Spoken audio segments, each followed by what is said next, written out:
লাউতলা সরকারি প্রাথমিক স্কুল মাঠে ৮ দলীয় ফুটবল টুর্নামেন্টের সেমিফাইনাল ম্যাচ অনুষ্ঠিত।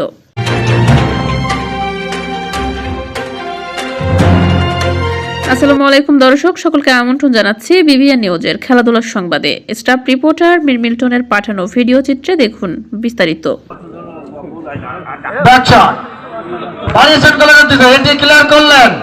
মাদককে না বলুন, খেলার মাঠে ফিরে আসুন, এই প্রতিপাদ্যকে সামনে নিয়ে সাতক্ষীরার তালায় লাউতলা সরকারি প্রাথমিক বিদ্যালয়ে স্কুল মাঠে লাউতলা যুব সংঘের জমকালো আয়োজনে 50,000 টাকার ফুটবল টুর্নামেন্টে শনিবার 29 নভেম্বর 2025 বিকাল 4:30 অনির্বাণ স্পোর্টিং ক্লাব তালা বনাম জাতপুর যুব সংহতি ক্লাব তালা দেশি প্লেয়ারদের সমন্বয়ে 8 দলীয় ফুটবল টুর্নামেন্টের প্রথম সেমিফাইনাল খেলা তেতুলিয়া ইউনিয়নের সাবেক ছাত্র দলের সহসভাপতি মোহাম্মদ রুস্তুম আলী এর সভাপতিত্বে খেলাটি উদ্বোধন করেন তালা উপজেলা যুব দলের যুগ্ম আহ্বায়ক ও ছায়াবিথী সামাজিক সংগঠনের সভাপতি মোহাম্মদ সাইদুর রহমান সাইদ।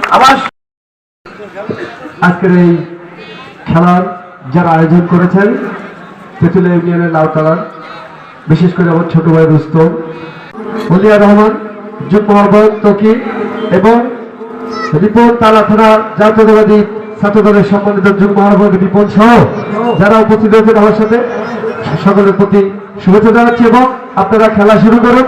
দোয়া করি যেন ফাইনাল খেলাটি আরো সুন্দরভাবে হয়।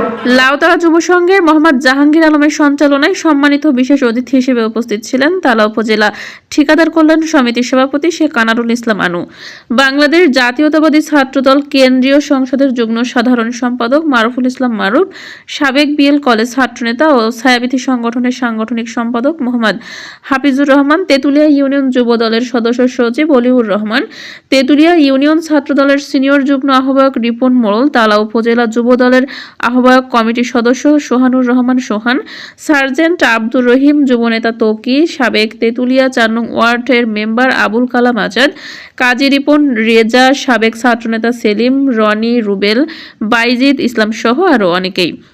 উক্ত খেলায় ধারাভাষ্যই ছিলেন মোহাম্মদ আব্দুস সালাম। খেলার অংশগ্রহণকারী অনির্বাণ স্পোর্টিং ক্লাব জাতপুর যুব সংহতি ক্লাবকে 3-1 গোলে পরাজিত করে বিজয় লাভ করে।